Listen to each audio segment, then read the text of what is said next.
Salam dostlar, bu gün gördüyünüz kimi dostumuzun həyətidir, Şəmsəddin, qardaşı var Hüseyin, əmim oğlu ilə gedib oyun oynarlar. Bu günləri olayı qışqırdacağıq.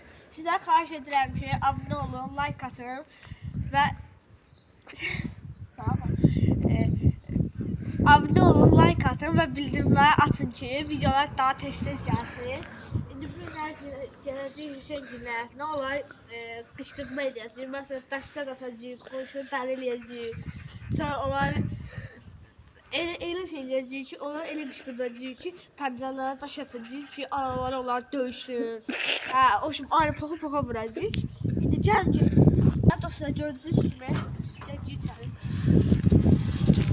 gördüyünüz kimi meşədir. Burada hələ bir... Nə meşədir, xiyarsan?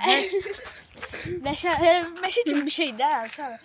15 sektordur, nə diyorlardı? Şort. Ha, sot. Bunları yavaş-yavaş edeceğim ben. Nə yeri qalır?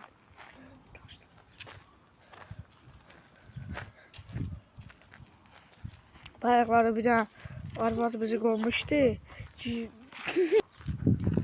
Gəldirin, o videoyu.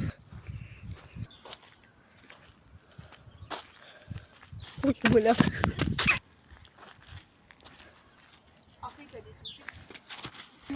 Her şey başladı. Dostlar. Yaxşı yüzümü göstərim. Gözü olan biri.